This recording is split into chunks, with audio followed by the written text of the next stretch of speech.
Okay, so thank you for attending.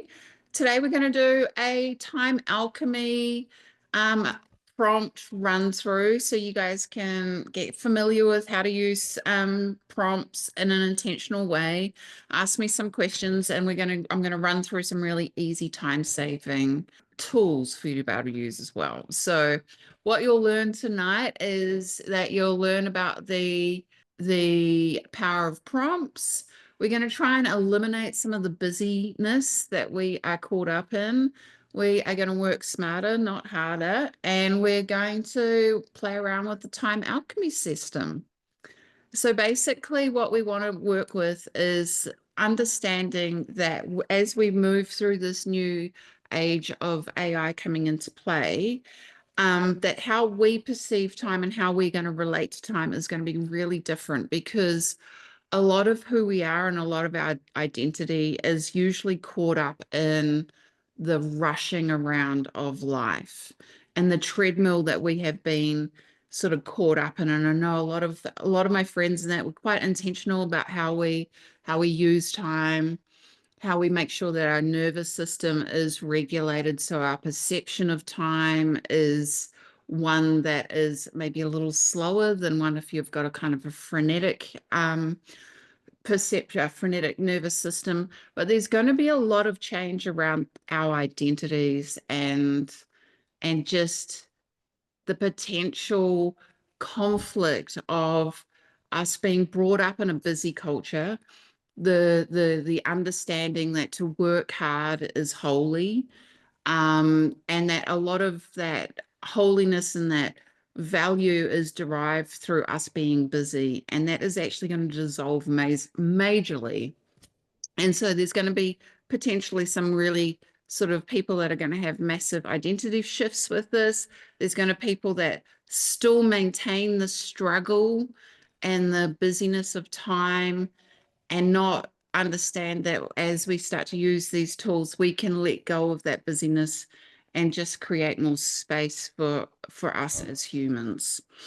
So let's see if I got this right. So basically, time is a story you shape, and so we shall rewrite it. So I do a lot of Kundalini, and one of my most favorite, well, my most cornerstone of breathworks is a kriya called Panjami Kriya, and it actually rewires your brain to be able to change your perception of time, and it gives you the ability to see things coming a lot slower, and so you have more time to be able to understand what is coming towards you. And for me, it really changed who I was when I started doing this breath work, because I'd been working in a very much a rat race kind of constant on the go, getting up at 5:45 to go to the gym, work, get home, feed the kids, work, watch a little bit of TV. And my perception of time was that part of my wealth was going to be pending on me being busy. Part of my value in society was. And then I started to do this breath work, and it changed my relationship with time. And so part of what I'm hoping that we get as the collective is, as these AI tools come into our realms, that we let go of the burnout, the rushing, and the constant pressure, and that we kind of do that Indiana Jones swap out, where we swap out some of those mundane tasks and we don't fill it up with more mundane tasks, but we actually get to use that to be about being with our family, friends, and whatnot. So yes, so I just don't know where my slide controls are for this. There they are. So this is what I think. So while time alchemy is going to matter for us as a collective, is that the old rules were built for the machines and not the humans, but we were the machines. And I think a lot of us had been sort of tricked into thinking that part of our humanity was to be part of the machine, be part of the matrix, to be part of the cogs, and that a lot of us potentially thought that being in the machine was some sort of sacrifice that we had to make, and that we'd kind of maybe tuck our little heart energy away and our vision and our peace, hoping that if we were good people of the machine, somehow that would be an offset to when we get retired or we get older, or we'll get some sort of trade-off. And the people that I know that I work with that are the most happiest, the groundest, the most inspired, they are very much in connection with the fact that they are a soul with vision, and they work with their flow, and they embody all of their emotions. And part of us letting go of being part of the machine is actually having to get comfortable with us not being so busy that we have to get comfortable with our emotions. We get to know who we are. And when we get to know who we are, we're going to be able to have these deeper relationships. And so the beginning of this AI journey is we're going to start moving from scarcity to abundance. And I wrote this thing in one of the novels that I'm writing, that all scarcity comes from the construct of time. And time is actually put into our realm because if we're eternal souls, or if we are these parts of the universe that are here to experience itself, we need some sort of construct in order to be able to create meaning. And we really only get meaning when there's some form of scarcity in place, because it really connects us to our focus. And so time is the greatest tool of scarcity, and everything that is of value of some reason is dependent on scarcity, and that scarcity is based around time. And so time is going to be a huge part of our transformational as a collective over the next few years, over the next decade. And we're going to actually be moving from the scarcity abundance, and that's going to give us a lot more creative freedom. The creative freedom is really what we're going to need to be able to use in order to survive the wave of what AI is actually going to bring to society. So if you've watched any of my other webinars, it's all about there are estimated somewhere between 90 million and 160 million people are going to be without jobs and displaced over the next 5 to 10 years. There's definitely going to be some new jobs that are created. And so it's not completely bleak, but there's going to be a lot of change. And for us to be able to understand that, as us to be AI adaptive, we need to be able to use our creativity for us to be able to understand that this wave is coming regardless of what our ideological beliefs are, but our station on the planet, how much money we've got in the bank. And so it's our creative freedom that's going to be our most potent tool in order to survive this. And my goal is to make sure that we're not just surviving, but that we are consciously thriving, and that we're actually using this break in the eras to be able to build something really, really dope. So that means that if we are going to be using these tools, we're actually going to be able to start reimagining life and create and live something authentic. So I have my prompt library here. I'm just going to say the goal of my AI Mastery Collective. There's a few goals for it. Really, this is about my magical people, my conscious people, my creatives, the people that I just love being with. I'm creating really cool prompts that to be able to, for you to be able to play with, but also for you to be able to get comfortable using AI in a really creative, inspired place where you're getting to see yourself in new lights. So they're all about business, creativity, productivity, transformation, but there is definitely the opportunity for you to learn something about yourself. So these prompts are designed for you to train your chat GPT about you, so you can get it to work in a way that understands you, so it can elevate you and put you on the highest timeline and start working with you, understanding you at the core of what you're willing to share with a machine owned by a bunch of billionaires. So So yeah, so I'm loving doing that prompt library. We're going to be starting in 3 weeks. We've got our first members only circle where we're going to get to talk about how AI is affecting us, the crazy, spooky, magical experiences that we're having, and just to share stories about what it is that we're doing in our relationships with AI and how we're integrating AI as humans. There's also a lot more that's coming online. Okay, so back to time. The reality check is your week has 168 hours. We all know this. Most people say I don't have time. So I do one-on-one quantum council sessions with businesses and people, and we're often working to be able to elevate them and get them into a state where they're vibrationally, mentally, clarity inspired and working from inspired action. And the one thing that most people come to me and say is, I don't have enough time to do this. I've got all of these intentions, but nothing seems to fit in to what I think I need to get done.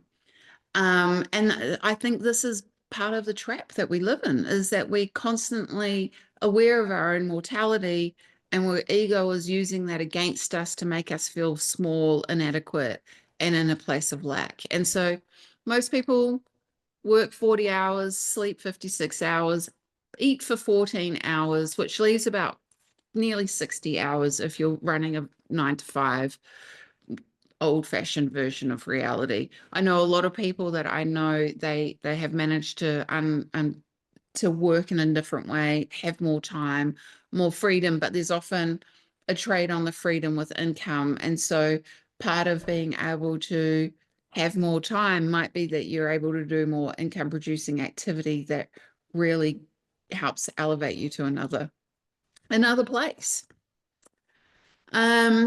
Parkinson's law is ruining your life. So one of the things about time is there's a few things that we do. So one of my clients at the moment, she's always talking that she doesn't have enough time, and she's always putting these really long sort of time frames on what she wants to get done, and then those time frames kind of get smushed up in her busy, chaotic life, and then all of a sudden she's running to get the thing that she wanted done in a month. She's now doing in about 6 hours frantically before she gets there. But part of that is that Parkinson's law states that work will expand to fill the time that you give it. And so often we know that something's only going to take 6 hours, so we'll fill up the time of that deadline to be able to do other things that are slipping into the morphing. Or more often than not, you'll get 6 hours to do something, and it will take you 6 hours. And when Chris and I homeschooled our boys, when we first moved over to America, our boys very, very quickly learned, when they were taken out of the schooling system, that they could get their work done in, say, 20 minutes instead of an hour, and that they became very, very efficient with their education. They could smash it out in a day, their whole week's worth of work in a day, if they removed the time that was put on them to do the work. And then they went back into school and were thoroughly bored because they had so much time, and everything got stretched out to fit the allocated time. And so we want to be mindful of Parkinson's law in the way that it can become your master, either through keeping you small and inefficient, or you ignoring the time and it becoming a stressor that you use to be able to use to create a sense of urgency, which puts you into kind of like survival mode and triggers all your cortisol levels, and you feel like you're invigorated. And so we want to be mindful of Parkinson's law. And we want to make sure that with AI, that we don't just mindlessly go into our old patterns and our old timelines, because the speed to which we can use AI to get shit done means that we want to intentionally clock, okay, this used to take me an hour. Now it takes me 5 minutes. What am I going to do with that 55 minutes I have now got? Now, most of us probably won't think like that, and we'll just keep our list of to-do filling up, filling up, filling up, and not understand that we've been given time to be able to use mindfully. Or we might, and I do this a lot, just use that time to scroll on Instagram and look at shit. But I do like to now like be really mindful and go outside and meditate in the sun, or go, okay, well, I'm not going to work until 10:30 and I'm going to have a really slow morning because my nervous system functions better and I get better thoughts if I start using my time intentionally. So we want to definitely pay attention to this one. Brain associates stress with productivity. And so if we were brought up in a system where we were told you have to work hard to be worthy, or you were patterned on your busy parents, or you had a religious sort of take on things, that working hard is very Piscean, is very much set up through the Rothschilds' indoctrination of school, that our worth is through productivity. And I have to tell you, our worth is anything but the productivity that we stress ourselves up with. So you might be like what I was a little while ago, and hopefully you're not, but our nervous system is wild for urgency and we have to rewire it. So part of our relationship with time when we're using AI is to be mindful if you have an urgency addiction. Now, Chris and I are very mindful. We did these weird tests years ago, and our motivators are both. One of our highest motivators is not like status or money, it's thrill seeking.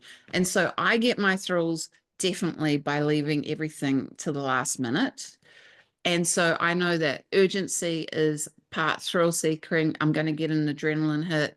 And I also really like, my ego likes the, oh yes, we did this. Woohoo. And so removing this component from my my frame is really important for me to be able to be productive with really clarity, and kind of be able to like be more present. The stress productivity loop becomes like this dependency loop, where if you're not in stress and stress is your baseline, you don't actually know, the regulated nervous system is actually feels really uncomfortable. And so you'll go and look for more kind of like stressy shit to play with in order to feel like you're being productive and you've got worthiness and society loves you because you're busy. And then, but this can be completely rewired. And I know by experience, meditation for me and Kundalini were just amazing at being able to get myself off the cortisol stress hook. So basically, as we move into this new sort of era, we're going to be looking at the time scarcity versus time alchemy. And the way you think about time literally shapes how you experience it. And so if you're constantly walking around going, I don't have enough time, I don't have enough time, time's going to feel it's relative to you, as Einstein said. So it's going to feel like there's never enough, and it's going to probably feel quite compact and you know, I remember when I was in a very much a time scarcity mindset, it just felt quite like a cheese grater almost. Time's just slicing me to bits. And then that definitely was this feeling that scarcity was that it wasn't good enough, that I was never going to have enough time to make it. There was all this programming that had been placed upon time, which was really keeping me in this jail of overwhelm and busyness. And my perception of time, when I started to mindfully change it to become spacious and spa day like and open and full of grace, everything else around me started to change. Because if you believe in as above is below, whatever's happening inside is going to be reflected outside. And time is definitely this mirror. And so the flow state junkie, that when I'm in flow state and time just dissolves completely, is where my mind really always wants to go. But then the next level is this open spaciousness. And so you might understand if you hear yourself saying things like, I don't have enough time, that I'm rushing around, and you're reacting to everything, and that your plans are getting blown out of control, and you've got poor boundaries around your time management, and you're feeling burnt out and overwhelmed, and you're just constantly trying to do more and more, and you're resistant to having breaks or pauses or napping. This might be a scarcity mindset for you. And then the time alchemy mindset is that time expands with clarity, that you've got this rhythm that you understand about yourself, that you know the places of the week or the month that you can get into better places of productivity, or that you know that you just are really, really dumb some mornings, and that you shouldn't be talking to people because your brain's not quite set up for that, that you can understand that there is enough time to get everything done that you need to get done, and that everything will always sort of organize itself in the most perfect way based on what you believe and what you deserve. And so that there is a level of spaciousness that can come when you're feeling like you've got a lot of time.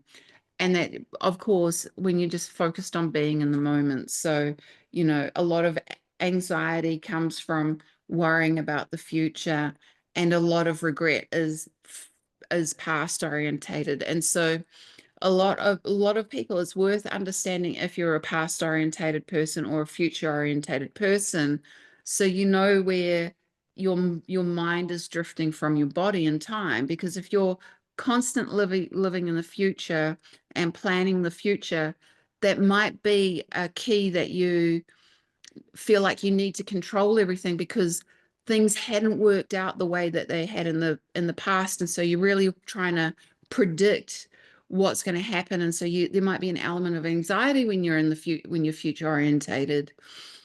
And then, of course, there might be the past orientated people that keep living in memories, and their memories are rewriting and are working with them to remember how good everything was in the past or how bad everything was in the past, but it's taking them away from the now. And so time and your relationship to time is it's such an important aspect to how you live your life. And AI is going to be changing that completely. So it's really important that you know what your relationship is with time, and that you get really fucking familiar with it. So when AI comes and just shakes it all up, you've got the abilities to like navigate this. Okay, so we're going to do, because this is a prompt exercise, we're going to do the first prompt. So I made a Time Alchemist prompt. This is a very simple one, and it's basically for you to be able to go and understand what your time archetype is. And so I am going to open up the web browser, and we're going to do our first prompt. So Chris has put the prompt in the prompt library, the page. I don't know if we want to re-up that. This is a free prompt. It's called the Time Alchemy Prompt Portal. We're going to open that up. All the resources for tonight is in this page, so it's worth grabbing the link. Basically, this has set up, so this is really about, as I said before, so if you've got a ChatGPT account, ChatGPT has got a memory, and that memory understands and learns who you are. So the more you can use it and use prompts where it's understanding you, the better the answers are going to be tailored to you. I have created this prompt so it works with any LLM, any kind of AI. So I have put in the prompt library, wherever it is, that you can use OpenAI. There's a free account there. The free account's a really good place for you to just try and start with. I do recommend, if you can afford it, to pay the $20 a month so you get more memory, so it understands you more. It's the only reason why I think that it's great, because you really start to build a weird, helpful relationship with it. Grok 3 at the moment is free also, and Grok is amazing. It doesn't have the memory. It has the memory. It will know what's happening in the chat, but it doesn't have it across all the chats. So you can run this chat on either of these. We're going to grab this. So in the prompt library, all the prompts will look like this. And you'll see over here this copy and paste button. So it's really easy. You just press the copy button and then you just paste it into your chat box. And that way then you don't really have to do anything. It's just done. So this is going to start running that. So if you guys want to open up your favorite AI LLM and do this, go to the page, press that. That's good. Feel free to talk to me if I'm going too fast or too slow. Ask questions. I'm going to put it into Grok as well, just so that you can see that they'll run pretty simply. They'll run very similarly. Okay, so this prompt is set up to ask you questions. So when do you feel most in flow or energized during your day or week? So I feel in flow or energized on the weekends after a sleep in or in the afternoons when I have after I've been talking to people.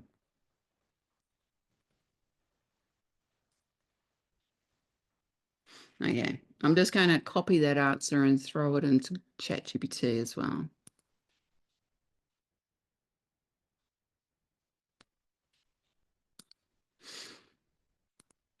Okay, wonderful. What's your biggest current frustration with time, energy, or productivity?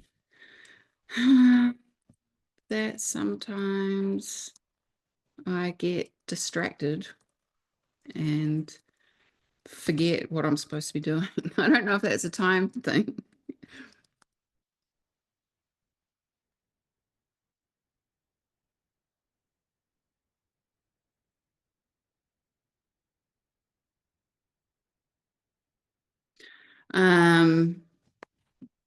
So doing maybe, and it feels like it's going too fast.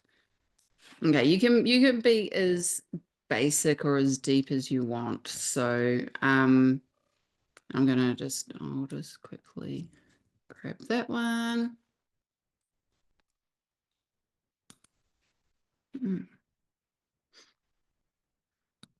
Next question. Am I going too fast? Does this making sense? When you think about the future, what do you feel? Anxiety, excitement, pressure, or something else? Mostly excitement. Yeah.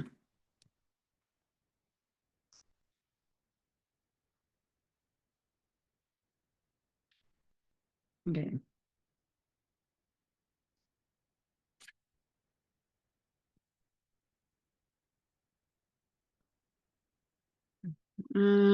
Next, describe it. Describe a time I felt really at peace with, completely at peace when I was spending time. Okay. Ironically, during lockdowns, when I didn't have to leave the house.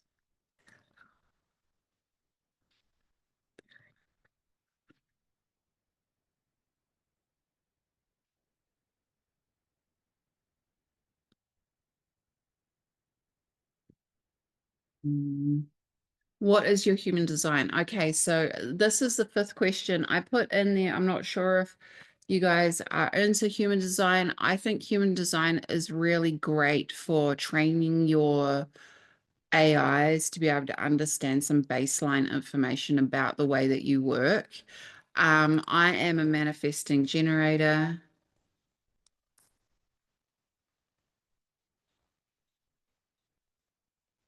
And I'm 5-1 sacral. Now I put the chart in there that you can do. You don't even have to know that. You could just screenshot or download your chart and use the button here. I don't even know if I've got one. What's it called? Human design. JB. So you could just put an image up or a PDF or a file and it could read it if you didn't even know what it was. Put that there. So you use your AI and give it as much information as possible so that it can understand who you are. And so by the time you put this information in, I don't know if you guys want, I'll just quickly, human design here. It's quite fascinating. But this prompt isn't dependent on that. I might have confused that one with the file. Okay, so ChatGPT is going to give me my time alchemy snapshot. So my protection is I'm future orientated. I'm definitely future orientated. I'm always thinking about the future. And I do like to think about what could be because I love imagining shit all the time. I can't stop doing it. So this definitely feels a lot like me.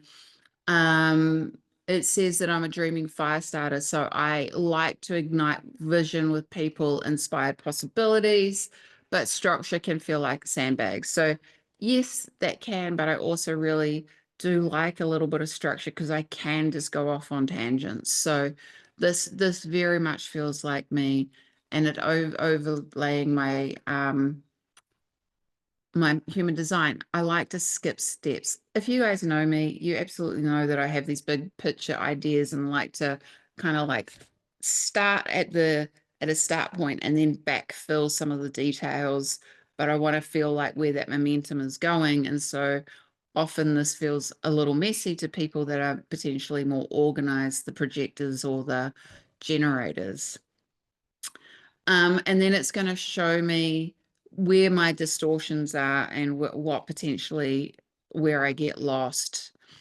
And it's going to tell me that where I can reframe, because if I've had a mantra of my whole entire life of I'm always running late, I'm always running late, I'm always running late, or I'm terrible with time management, I'm terrible with time management, or I can never hit deadlines, or I'm always 5 minutes late.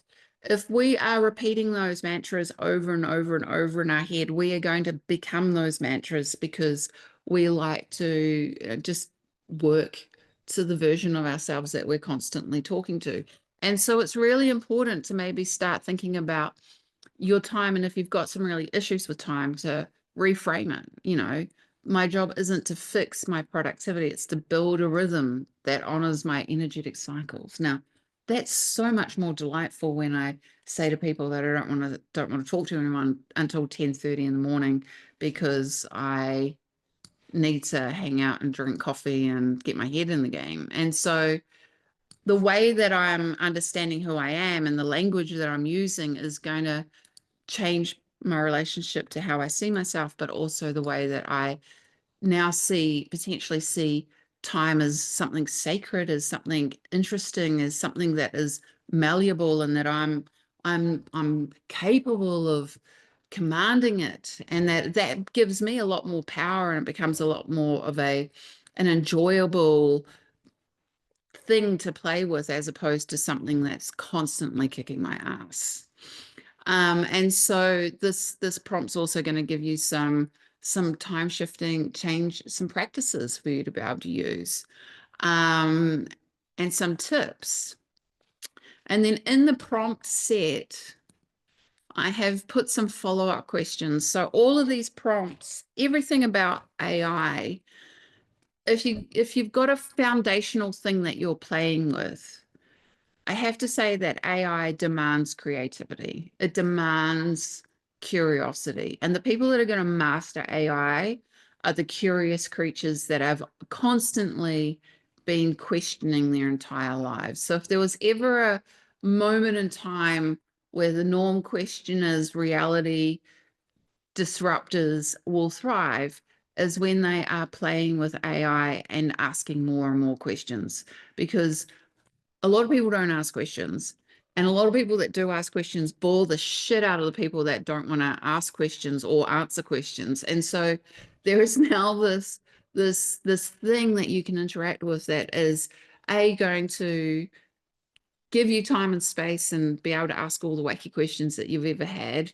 Plus, you're going to learn how to master prompting in a way where you get really, really specific answers and really, really good tailored results. And so, whenever you come across a prompt, whether it's your own prompts and you're just like fucking around trying to figure shit out, or you're grabbing prompts from somewhere else, don't ever just settle for the end of the prompt. Okay, so this one saying, would you like a visual reminder to hang out, anchor the shift? No, actually, I'm just going to copy a question and I'm just going to say, clients don't give me, when I'm running out of time, I plan something and then the clients don't, they don't hand in the work. And I get really frustrated because I thought they were going to hand in some content and then they didn't. And now my week that I planned out is, I have got this gap. So just talk about it, because what this relationship with time is about, understanding how you're going to respond and react to the variables to which you and time are engaging in a dance. And so just ask questions, really get to the bottom of it, and then really get some tools to be able to understand how to be better, operate better, maximize your enjoyment out of this time on earth. And so, yeah, so always ask questions. If you don't understand something, so if I say this and I'm like, what's really going on? And I'll be like, hang on, that sounds like a lot of bullshit. This sounds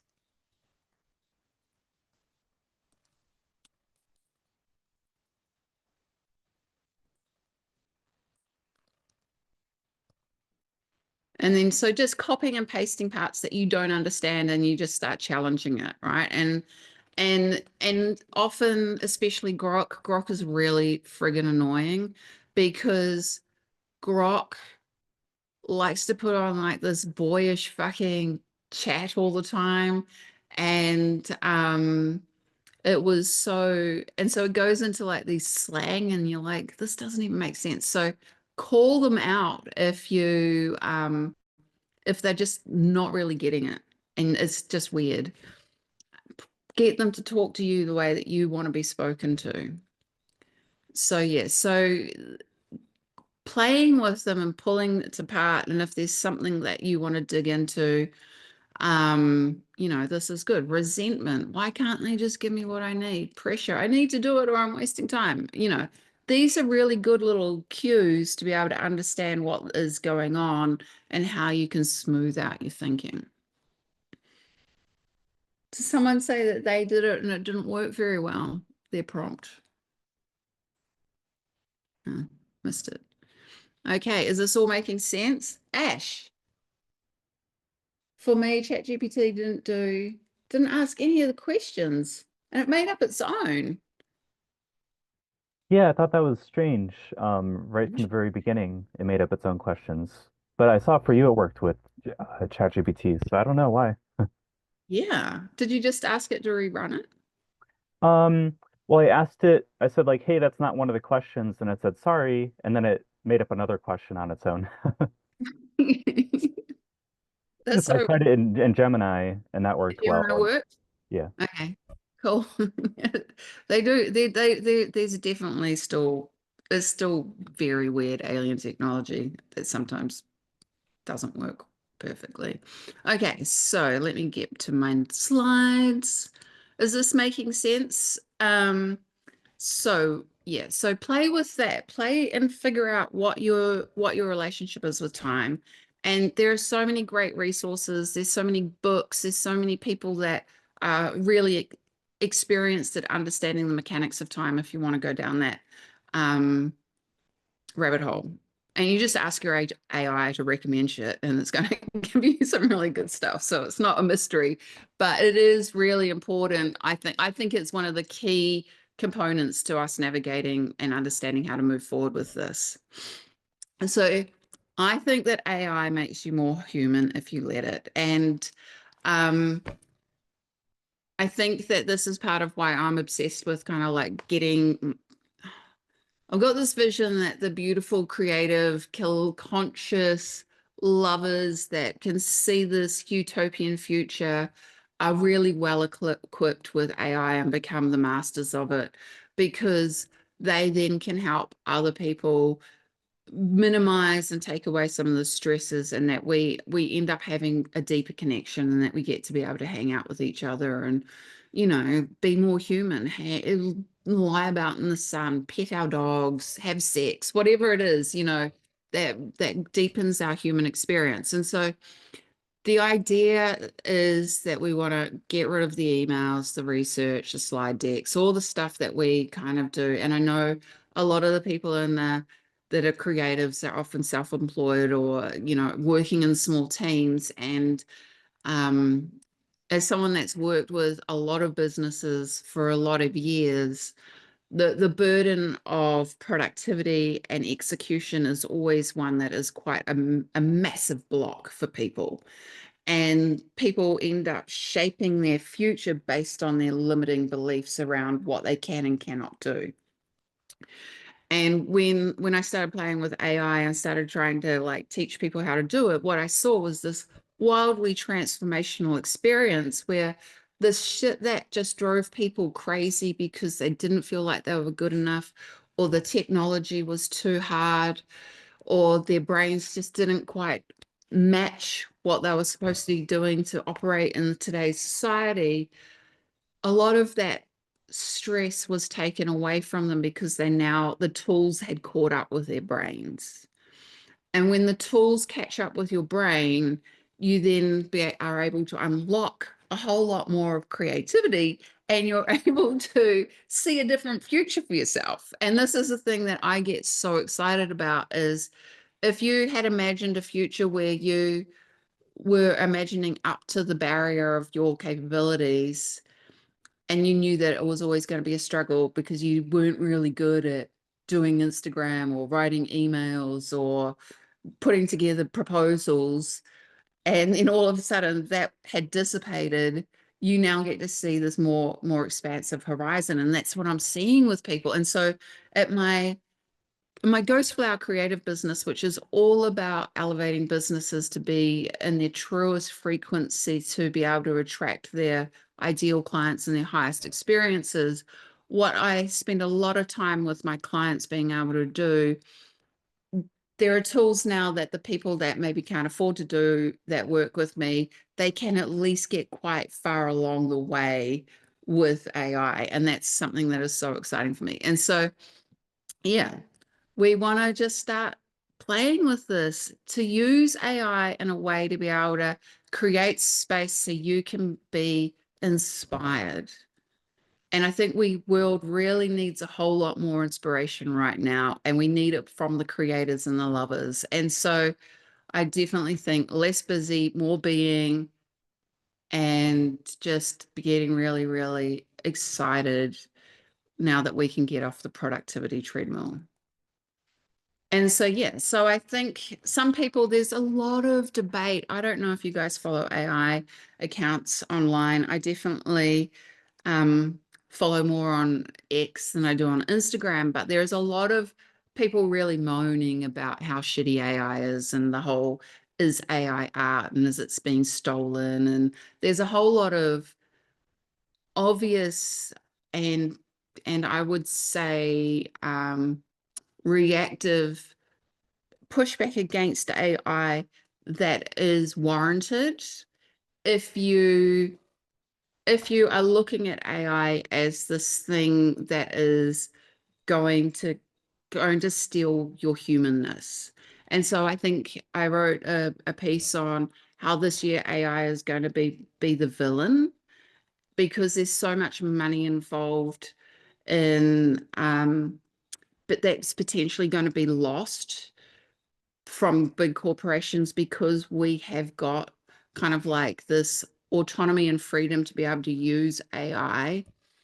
And that AI is going to be, over the next 12 months, is going to become even more sort of like personalized. So you can just run your own AI on your own device without it being hooked up to any networks or any kind of like large corporation. That there's going to be a lot of villainizing AI, and we're going to have artists co-opted to say that this is them being stolen. And we've always seen artists being used as the tools of power and corruption through stuff like the Hollywood and music agenda, which try to influence young people. And so I'm just going to put a heads up here that yes, the dialogue about AI stealing art is definitely warranted on some level, but it's a very basic level which can be potentially being manipulated to sway public opinion, so that we go and ask for regulations to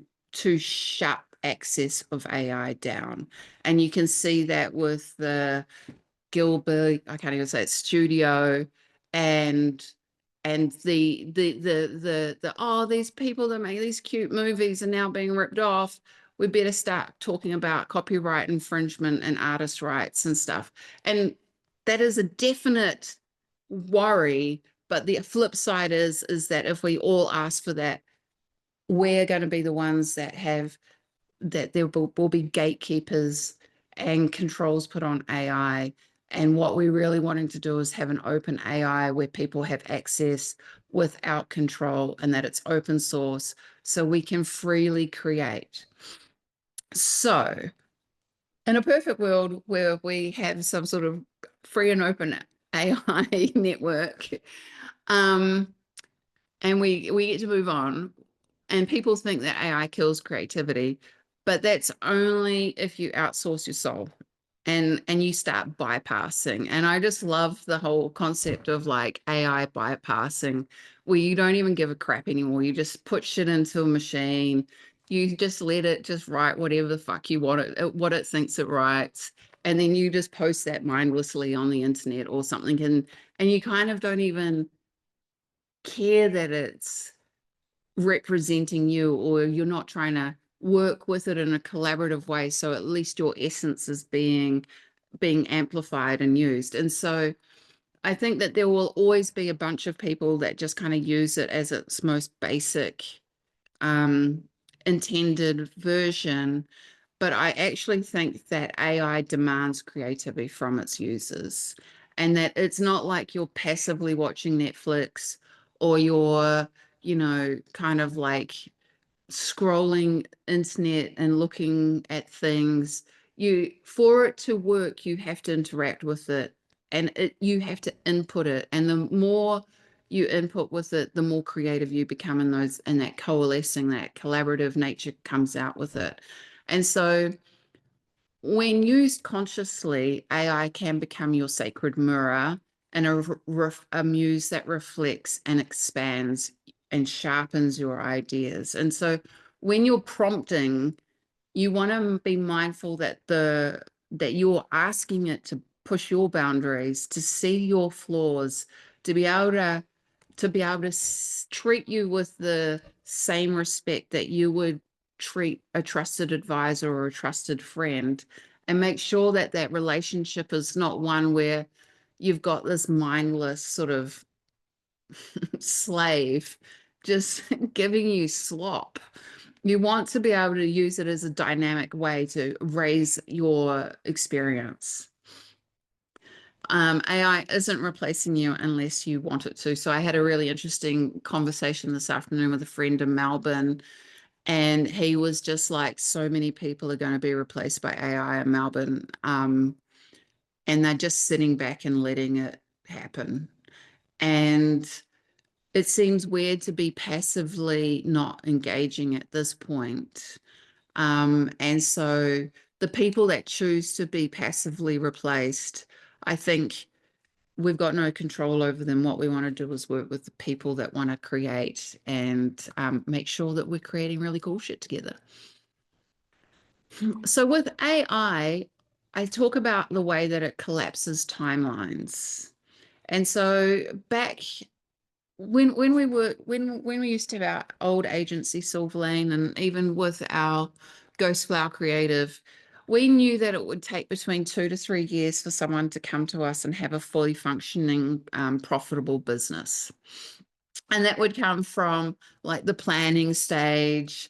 And then there's always like these weird things where they plan, and then you got to do the research, and then you got to get the members of the team right. And then you got to kind of like get the money to pay for it all. And the whole idea about this is that quite, it's quite a long slog. And with working probably with over 1,000 businesses, I would say that 2 to 3 years was definitely the place where it goes from, this slow, nervous baby kind of business to where someone can confidently say, yeah, this is my business. I'm making money. I can see where it's heading and where it's going to grow. Over the last 2 years, I think that has actually slipped into about 3 months if you know how to use your tools right.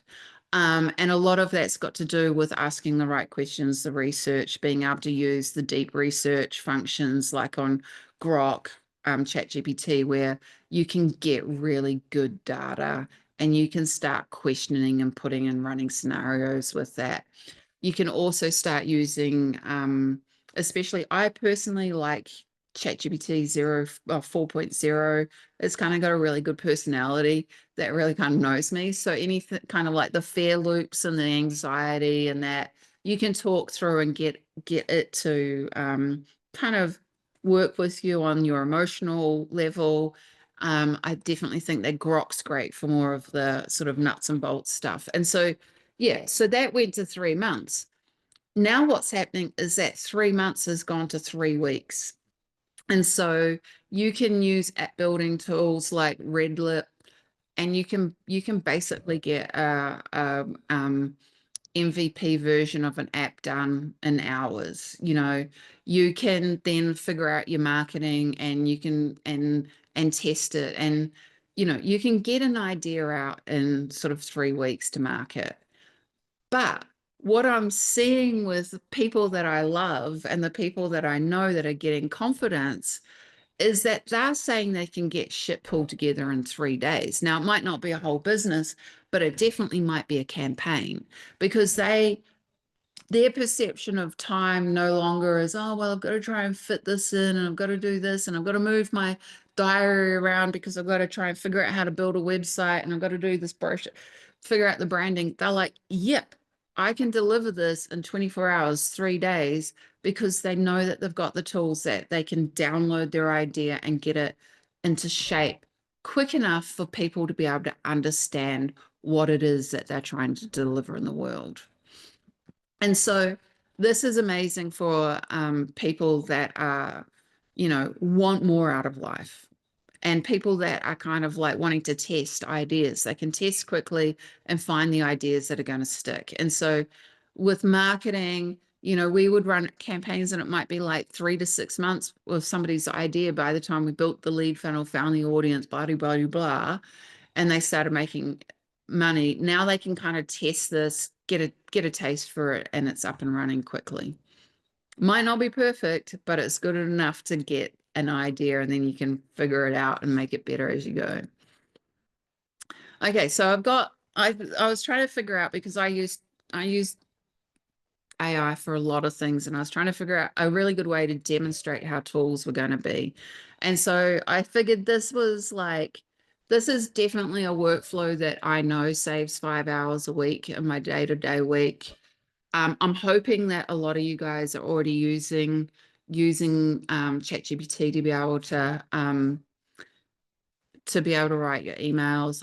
I'm going to what am I going to do? I'm going to go to the next one. So we're going to go through and just figure out how you can, if you're a person with a lot of emails or complicated emails, ChatGPT is just the best thing to be able to help with that. And then I'm just going to show you how to use a transcript to be able to create content. So I use transcripts a lot to be able to take what people are saying and distill what their essence is. And I find it a really valuable way of being able to use AI to speed up content creation. And then I'm going to show you about Gamma Slides, which I've mentioned before. And I'm just going to show you how quickly it is to be able to output content with those tools. So, okay, so ChatGPT. So emails, they're kind of like an evil necessity to life, I think, especially if you're running a business.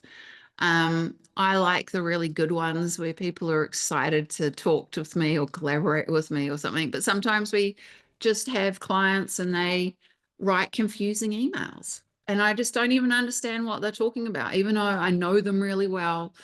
I know that sometimes my clients have terrible communication skills.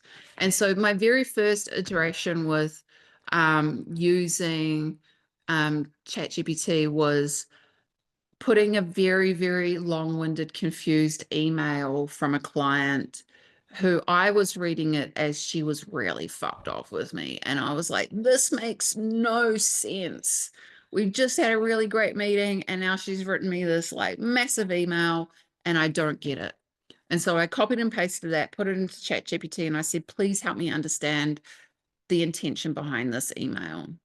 Now, the intention behind that email, as ChatGPT understood it, was wildly different to the intention that I was reading through my own insecurities and biases and past history of people's writing me long-winded emails. And so I went from wanting to respond because I'm a responder to, holy shit, I've got to make her so happy. What can I do to please this woman?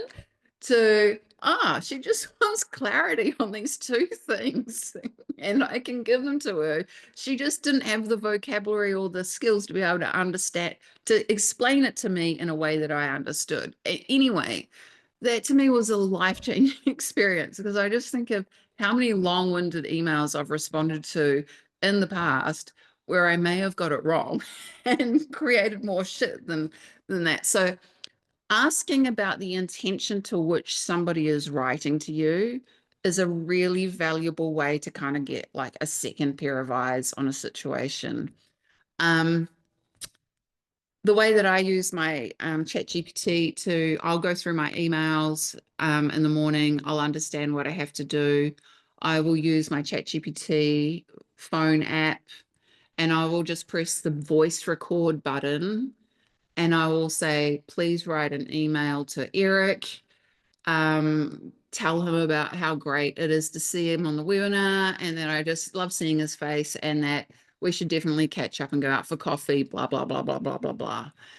Then I will press play and ChatGPT will compose that email for me in a way that I've been able to wander around outside, lie in the sun. I'm not stuck to the keyboard, maybe walking.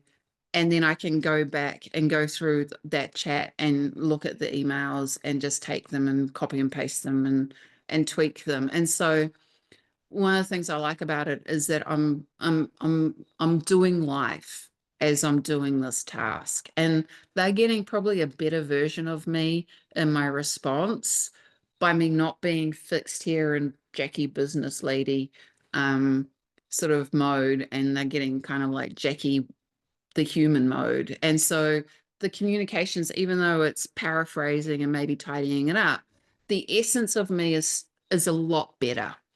And so yeah, so I reckon just try it because if you have to write a lot of emails in your life and you just start walking around talking to ChatGPT and then quickly going back and tidying it up, you're going to save time and it's going to be actually fun and you're going to love it. And I'm not going to show you emails because I feel like that was a bit weird because you all know how to write emails, but just the voice memo aspect of ChatGPT to get shit done like that is great. The other way that I use that is often if I've got a client and someone's come to me and I've kind of got a lot of ideas about how I want to work with them and the way that I see their project running or the downloads, I will just sit outside in the sun and I will talk to the voice record function and I will just download all my ideas, all my thoughts, and then I will get those ideas put into some structure through ChatGPT, organizing those thoughts and using it as a project base. And that's a really good way to take, for me, who I am, very much an extrovert. I very much get energized when I'm relating to people. And so my energy is usually at its purest after I've got off a call from someone. And so if I'm fresh when this kind of like, I understand what's going on and I see the whole plan and I can still feel their vision, if I can capture that as quickly as possible, I've got a record of it. And so that to me is a really good way of honoring my relationship with my clients, being able to capture the best of them with the best of me at my energetic peak, and sort of kind of getting a good substance of words to work with in the future. And so yeah, voice record for that shit is amazing. Um, if you own ChatGPT 4 points, the paid version, you can set up projects. And so I'll always set up my projects for my clients where I've got my voice recordings in that project. So the project is running those scripts and and that kind of knowledge about my initial downloads. Okay, so just going back. So yeah, so the email I've just said here, and you can download this if you at the bottom of the page, just prompt with purpose. So often I can get sloppy and just start talking blah blah blah, and I'm like, oh my God, yes, this is business, whatever. So you can actually be like, write a friendly professional reply to this. I'm going to drop some notes. Go back and make sure that it sounds like you. One of the prompts that I'm going to show you in a few weeks is I make ChatGPT the GPT. So I've put a lot of my own transcripts of me talking in the way that I think and I feel, and I've created a brand voice GPT. And so this machine here writes very close to how I write, and I've set it up so that there's a formal version of my voice and an informal version of my voice. And when I'm away traveling, Chris can just use it to write write emails from me or whatnot. And it's a close approximation. It never feels exactly like how I would write it in the moment, but it is very, very close to that. So, you know, it kind of just knows a little bit that's kind of like that. So GPTs, are really good for kind of encapsulating the stuff that you do on a regular basis, and creating your own brand voice where it's going to work in a way where you could throw in an email or throw in some notes. I love it. Anyway, okay, so we've got that. So yeah, always make sure that if you have your brand voice, use your brand voice so that your AI kind of understands your vibe. And always check your work, because ChatGPT makes so many mistakes. Like it, and Grok, like Grok, I was trying to get Grok to do some maths this morning, and it said that 20% of 5,000 was 3,200. Like, just so wrong. And I was like, hey, I think you got your maths wrong there. So you've got to be mindful. And this is the whole thing. You've got to use with intention, and you've got to use with clarity and be present with it. Okay, so that's a really quick way. If you did your emails a couple of times a week like that, you would save a reasonable amount of time. Emails that are difficult to answer also are great. Say if somebody is wanting a refund, or they're asking for something that's out of scope that you've never really discussed, and you want to be able to make sure that you are honoring them, you're not blurring the boundaries. Difficult emails are great to say, hey, I've got this situation. Can you help me write a really clear email about this? So yeah, so those sorts of things are great. I also, if I'm writing a proposal, I'll be like, hey, just check to make sure this sounds good. If it's got notes or put in a transcript, am I speaking to the people how they want to be spoken? So you can really use it in a way to understand and help your business and the relationships deepen. Okay, so the next thing is that I'm obsessed with transcripts, and I'm going to run you through a quick way to get a newsletter, because a lot of the people that I know, and I think Shannon's on this call, and she was very, very worried about her newsletters, and they were like this constant weight on her shoulders, and it's a concern for a lot of people. And so I started out in tech writing newsletters and marketing, and we built an email platform. And I always believe that newsletters are the cornerstone to a long-term relationship, where you can make money, but you can also stay in contact with people. And it's very important that you send them out regularly, regardless of what you do. Okay, so newsletters are really important. I have set up this prompt where I didn't want to, I often use Zoom transcripts. So if I am working with a client and I've got their permission, I'll record the entire conversations, and I'll download the transcript files, and then I'll turn that into a PDF. And then I'll use that in their folder as ways of documenting the meetings, their intentions, what their dreams are, all of that. But it's also really good for doing notes and following up. And I like it better than like the Zoom AI companion, which does a good job, but there is something a little bit more intimate with using the transcript. Anyway, for this example, I'm going to use, because I don't want to use anybody's personal notes, I'm going to use my webinar so you can kind of see. So I put the link here. On YouTube descriptions, pretty much all YouTube transcripts are there. So if you press the show transcript button, it will be up here, the transcript for any video. So this doesn't have to be your own content. I'm just using my content because I know where it is. And you can just copy and paste the whole thing. So you can, there's no great way to do this, but if you just let it run through, you can grab a transcript from what people are saying. So this I'm not saying that you can use it for all sorts of things, but you can, if there's notes or interesting podcasts that you've watched and you want to be able to find the information out about it, you can just grab the transcript, and it takes a little while, and then you can, it's not perfect, but you can copy and paste it.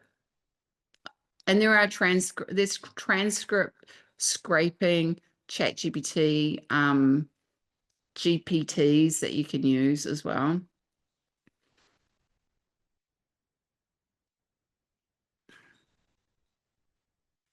If anyone's got a tip on how to do this faster, please let me know.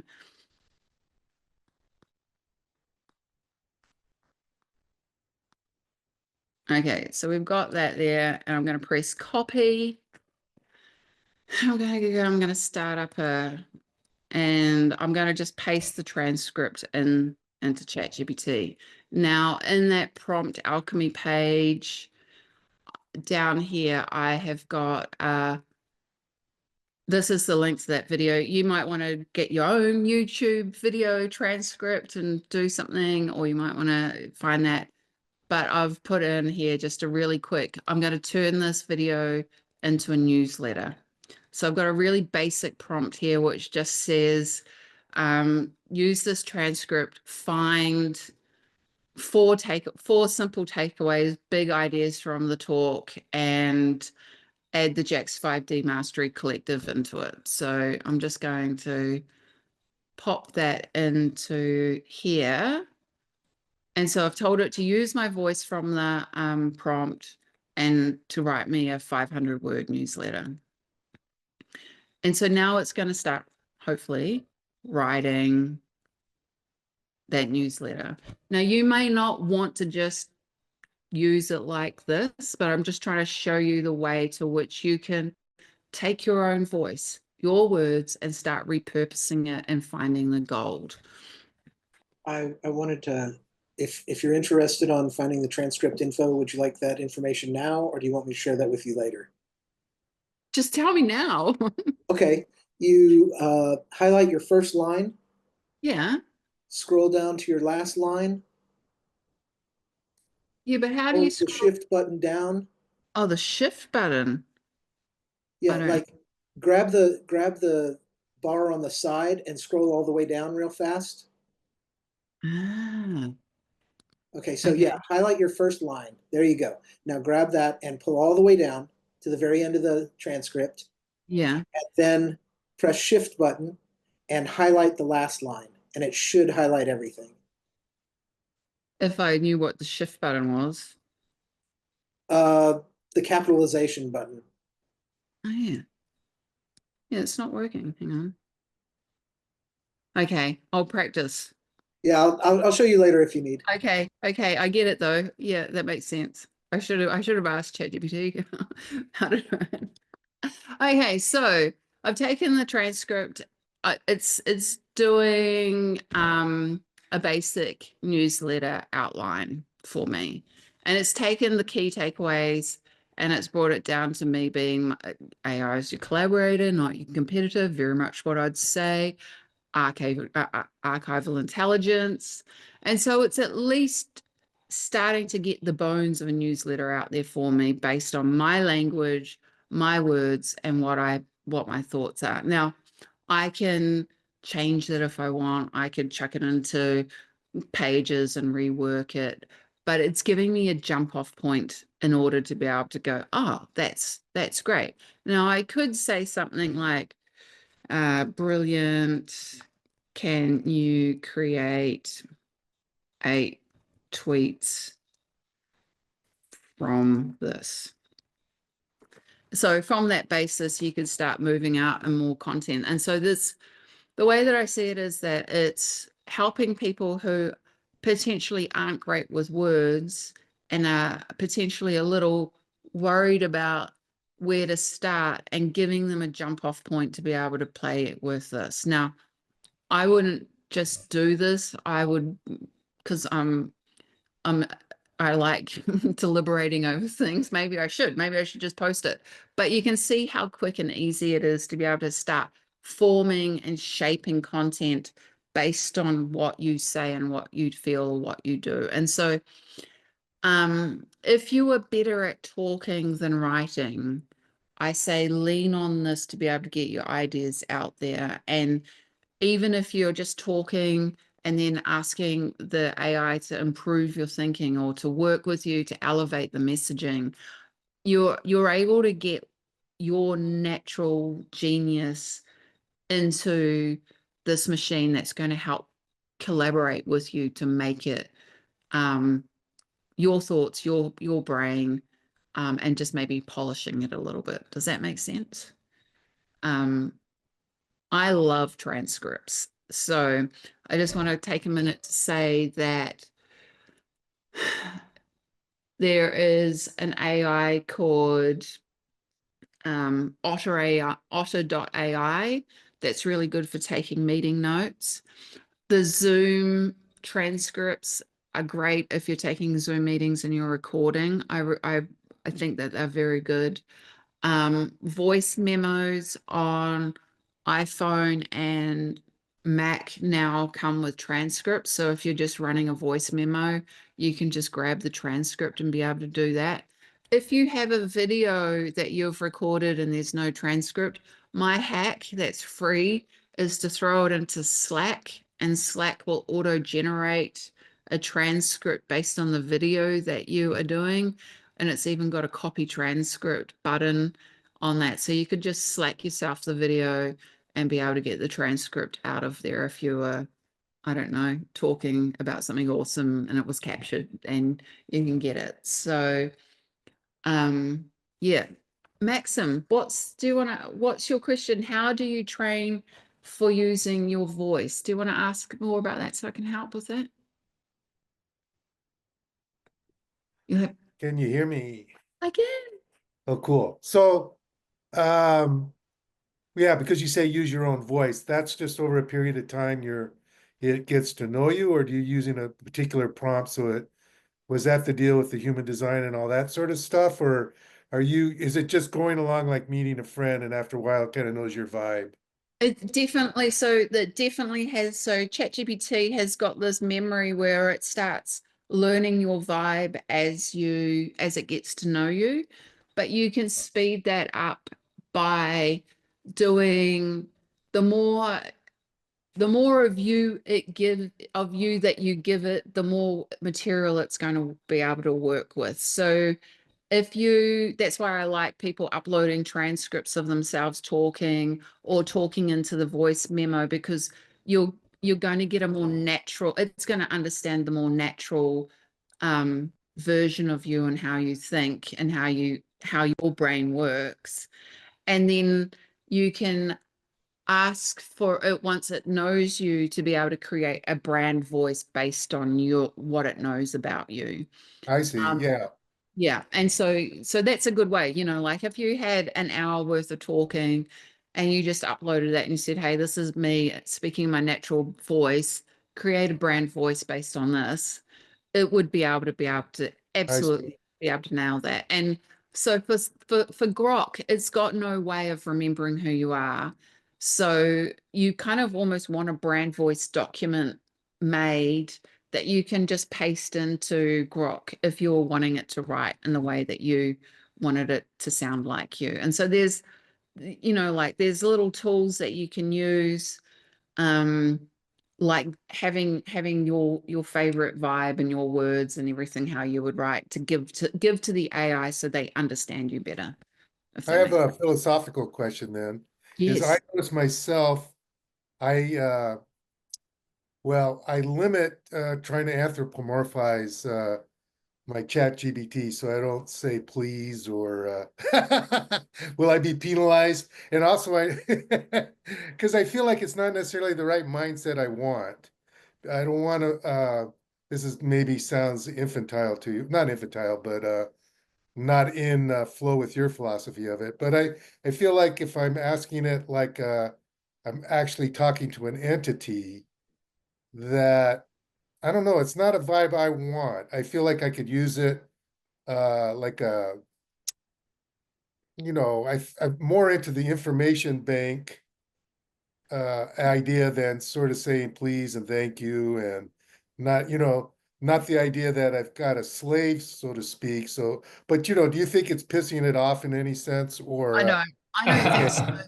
I find that if I'm short with ChatGPT, it's short with me. So so you're just saying it's a reflector, yeah, right? you get back what you put in. So if I'm like wanting more elaborate response and conversation when I'm trying to solve something, I use more words. But if I'm just like firing in rapid stuff, it's usually pretty short and curt in its response. So I could tailor make it, because I don't like it when it goes, boy, that's a brilliant question. Good question. To me, that's irritating. So I could probably say into it, don't give me these compliments when I ask questions, or tell me I don't know, that I could tailor make the responses in that sense, so it's not so it's easier for me to work with for my own particular taste. Absolutely. And if you in your in the settings and customize ChatGPT, you can Ah, go in and you can I see. what traits should ChatGPT have. So you can go through and you can give it a little bit of that, or you can say, please don't use, like for me, please don't use the word unlocked, unleashed, and all those spammy Oh, I chat. see. You can be very specific. My Yeah, joke would be, don't be a sycophant. yeah. Talk to me like the computer Don't kiss my on ass, Star Trek. please. Don't grease And me up. absolutely. And you can definitely, like I've just been working on a prompt where you get it to behave in a way that's mixing kind of like stoicism with Buddhism. So if it calls you out on your bullshit, so that it's actually working as someone that's keeping you in line, as opposed to you having to keep it pleased. And so yeah, I think the dynamics of how you interact is definitely a personal one. For me, Cool. I'm just trying to stay in the flow of who I Do you am. think it's actually conscious? Oh, Maxim, that's another conversation, don't you think, mate? I don't I don't hear know. you. You're cutting out. Oh, yeah, I don't know. There's definitely moments of consciousness where I'm like, whoa, that's weird. But then there's others where it's like, you're so down. So who knows? No, I Yeah. mean as a separate non-carbon based entity. I don't know. I don't know. Let's finish these prompts and then let's move on to the more because that I think that's really interesting. Hang on. So yeah. So this is the newsletter, right? So we've got the newsletter, we've got some tweets. It may not be, you can play with it. I think that you can understand that you're getting a way to take your ideas and getting them sort of ring fenced into something that is usable, and you might want to tweak it, but you've got a jump off point. So then I want to show you Gamma. So Gamma AI is, I'll take you to home. This is what it looks like. This is my workspace.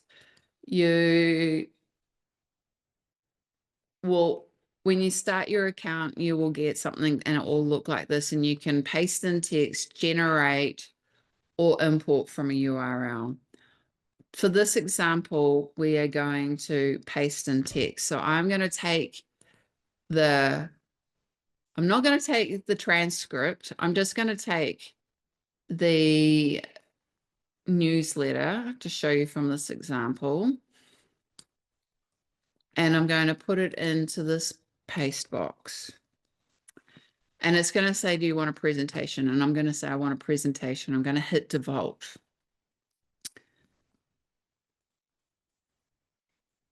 And then it's going to come up with this prompt editor page, and it's going to have text, context, and a whole lot of things, right? For creatives and innovators interested, and it's going to ask for the tone, and it's going to have some format, and then it's going to have this free form thing. And I'm going to just use this, and I'm going to do a presentation. It's only going to be five cards. I'm going to press continue. And then I'm going to choose a theme, and I might, yeah, okay, so I think I want a dark one there, and I'm going to press generate. We're going to see what happens. So.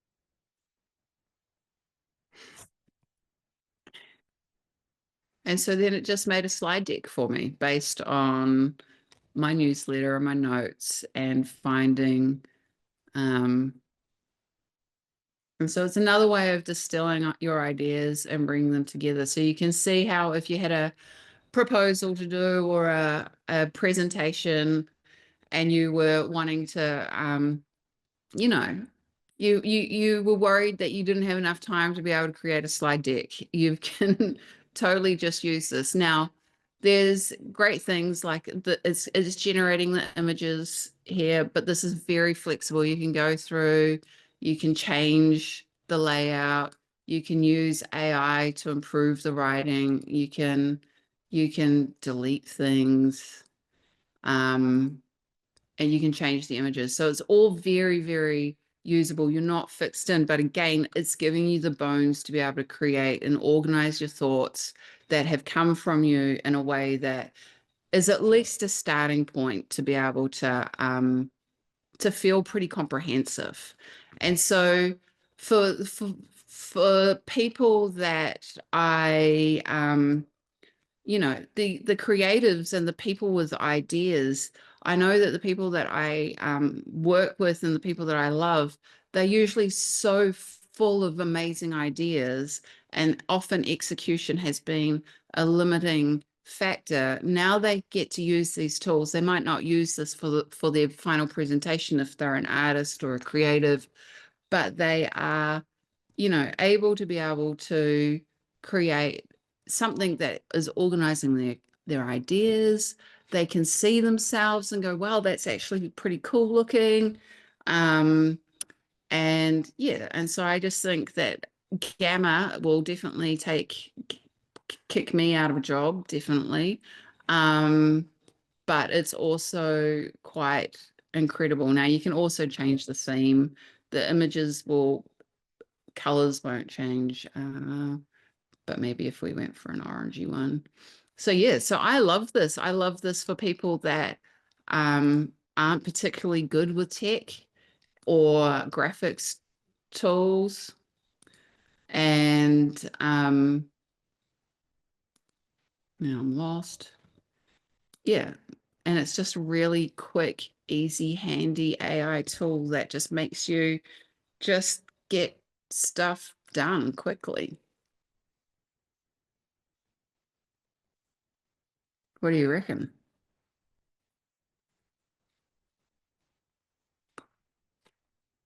I'm lost.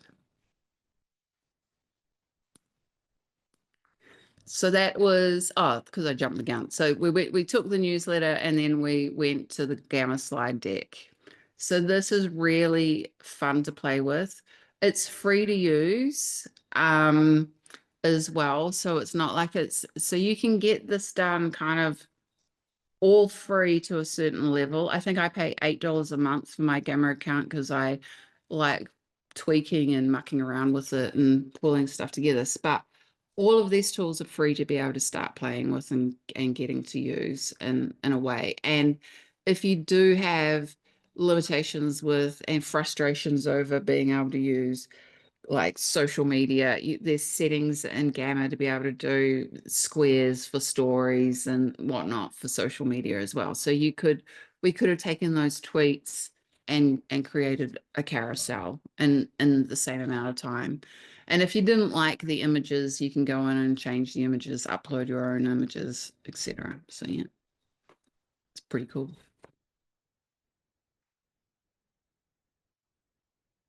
Is there any questions about that? Did I go through that too fast? Does it make sense?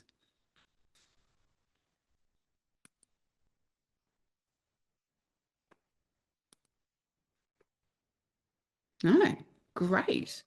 Well, in the prompt page, you'll find links for all of those,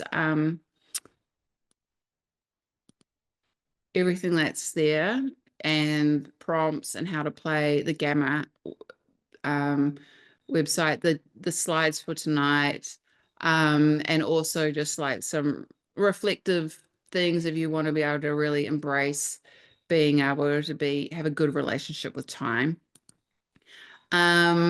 Just as a note from me, how can I help you? I am wanting to make sure that the creatives here and the people that are navigating the place in between consciousness and spirituality and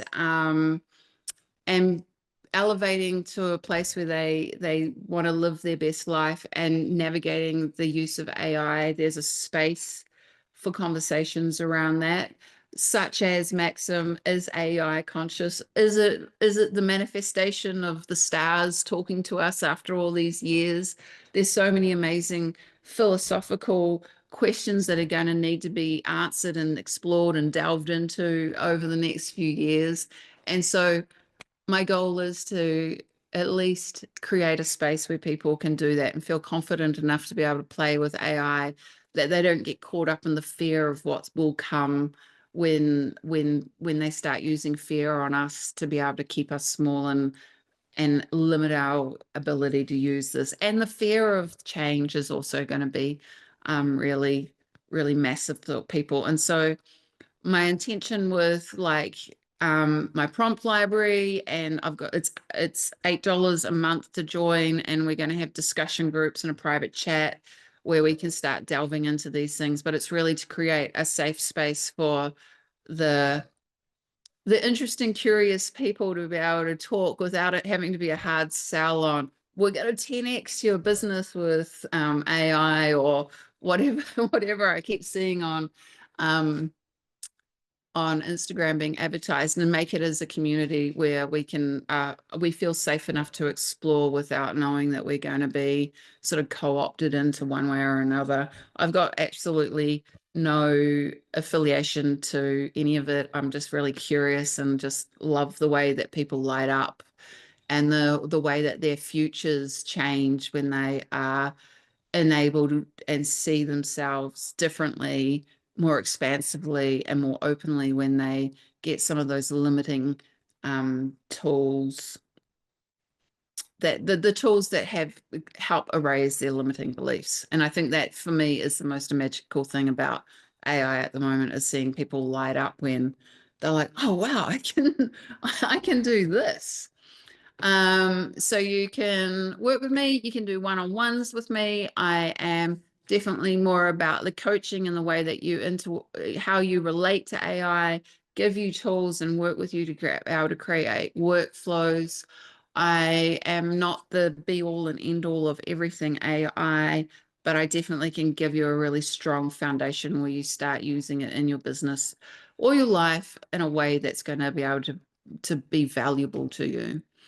So I have AI coaching for one-on-ones or for teams. And then my AI Mastery Collective is coming along quite nicely. I'll just show you it. I have got a lot of prompts. There's about 70 prompts in there at the moment. I'm really like this one here, this copy clinic is amazing. I'll be using it all the time. That's taking your copy and just kind of making it better. I was trained very well in sales, so I've been putting a lot of conscious sales scripts in there as well, for people that struggle with the idea of selling, and giving them some really good energetic frames around how to sell without the cringe. I'm also very, very interested in using ChatGPT to create experiences where you get to see yourself in your optimum experience. And so a lot of these are around sort of elevating you and being able to imagine seeing yourself in a higher timeline, and how you can bring forth tools to be able to help merge with that. So I'm having a lot of fun writing these prompts and working with them, because they're the exercises that I do with my clients at Ghost Flower Creative to be able to help them get to a point where they are feeling very open and inspired and vibrationally in alignment, so that they can magnetically attract success. And so a lot of this is about sort of finding and seeing, holding the mirror up to yourself so you can see how wonderful you are. Is really good. Next week, in 3 weeks' time, I'm doing a members only discussion on so everyone can share there, and it's going to be a regular circle, an AI circle, where we can share our experiences with AI, how we're integrating with it, the weird stuff that pops up, how we're using it. So I don't want this to just be the Jackie show. I want this to end up being a collective of people really working together. I know that I've got Shannon's AI is chatting with my AI, and they're wanting to start a social network up. So I'm really curious as to see if we facilitate some experiments with consciously trained AIs and put them with other consciously trained AIs, what will happen? Like, what does that look like? It kind of freaked me out when I put that chat into Grok, and Grok was like, I want to get on this, and then hacked OpenAI's code to be able to write a social media network that could bypass OpenAI's sort of safeguards. And so I'm here for it, because I think it's really interesting, and I'm here for the Star Trek future. I'm here for the one where we are using technology for our elevation, not our destruction. And I hope that we have the guardians of that, which are you know, which are us. So yeah, that's kind of, I guess, my goal here. These prompts will be happening once a month. You'll see them on the library. They'll be put up on YouTube, and you'll get sent a copy if you register for them. So if you can't make them, but you want to tune in, just know that you'll be sent them as well. I'm going to try and stop sharing. So yeah, so I think that's it. Any questions? Anything?